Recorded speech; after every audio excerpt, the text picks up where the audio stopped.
جب میں اللہ تعالیٰ کے قریب آنے لگا نا تو میرے ساتھ کچھ ایسے چھوٹے چھوٹے معجزات ہونے لگے جس کی وجہ سے نا میرا ایمان مضبوط سے مضبوط تر ہوتا گیا، اور وہ معجزات نے مجھے اللہ تعالیٰ کے اور قریب کیا۔ اب رات کو میرے ساتھ ایک معجزہ ہوا۔ رات کو میں نے نماز پڑھی، نماز پڑھ کے نا میں نے اللہ تعالیٰ کے آگے دعا کی، اور میں نے دعا میں کہا کہ اللہ تعالیٰ میرا جو سب کچھ نا وہ آپ کے حوالے ہے۔ مطلب پہلے میری کچھ چاہتے تھی، کچھ خواہشات تھیں، میں اپنے لیے جنون بنا کے ان کے پیچھے لگا تھا، میں کچھ بھی کروں گا، حاصل کروں گا اسے۔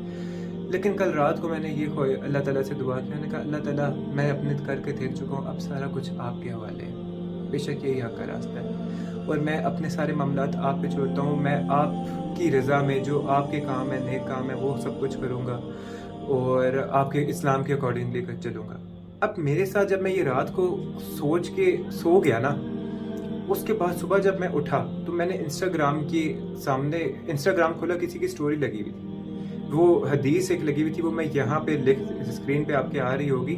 اب اس حدیث میں یہ پڑھ کے نا میں ایک دم حیران، میں کہا رات کو یہی چیز تو میں نے سوچ کے تہیہ کر کے سویا ہوں، اور یہ حدیث اس سے پہلے میں نے نہیں پڑھی ہوئی تھی، یہ حدیث اچانک سے میرے سامنے آئی۔ میرا ایمان بڑا مضبوط ہوا، اور میں نے کہا کہ یار بس اب اللہ ہی اللہ ہے، ٹھیک ہے۔ اب میں اور میرے اندر موٹیویشن آئی کہ میں اس چیز کو کنٹینیو کروں گا۔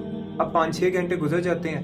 اب انسٹاگرام پہ مجھے ایک میری بہن کا ڈی ایم آتا ہے، میسج آتا ہے، وہ میں کھولتا ہوں، انہوں نے یہ پکچر مجھے بھیجی ہوئی ہوتی ہے، اور میں حیران، میں پریشان، میں ان کے اوپر شک کرنے لگ جاتا ہوں، یہ کوئی ایسا بندہ تو نہیں جس سے میں نے یہ چیز ڈسکس کی ہو۔ میں کہا اب ہے کون؟ میں کہا کوئی شاید فیک آئی ڈی بنا کے مجھ سے بات کر رہا ہے میرے جانے والے۔ مجھے یقین نہیں آ رہا تھا کہ انہوں نے سیم وہی چیز مجھے بھیجی، اور میں حیران۔ تو اس سے میرا ایمان اور مضبوط ہوا، اور میں نے سوچا کہ میں ویڈیو بتاؤں اور آپ لوگوں کو بھی بتاؤں کہ اللہ تعالیٰ کے قریب آؤ۔ جب آپ اللہ تعالیٰ کے قریب آتے ہو نا تو آپ اللہ تعالیٰ کی طرف 1 قدم بڑھاتے ہو، اللہ تعالیٰ آپ کی طرف 10 قدم بڑھاتے ہیں۔ اب دیکھیں، ہم انسان ہیں، ہم اللہ تعالیٰ کو دیکھ نہیں سکتے، لیکن ہم اللہ تعالیٰ کے اوپر ایمان کیوں رکھتے ہیں؟ صرف معجزات کی وجہ سے، جو مجھ سے ہوئے ہیں، فیکٹس ہوتا ہے نا دماغ میں، کہ سامنے جس ذات کے اوپر ہم بلیو کر رہے ہیں اس کو تو ہم دیکھ ہی نہیں سکتے ہیں، تو ہم اتنا اندھا ایمان کیوں رکھتے ہیں اس کے اوپر؟ صرف معجزات کی وجہ سے۔ تو یہ معجزات ہر انسان کے ساتھ ہوتی ہیں، تو یہ آپ لوگ بھی ٹرائی کریں۔ اگر آپ لوگوں کے ساتھ بھی ایسا ہوتا ہے تو مجھے بتائیے گا۔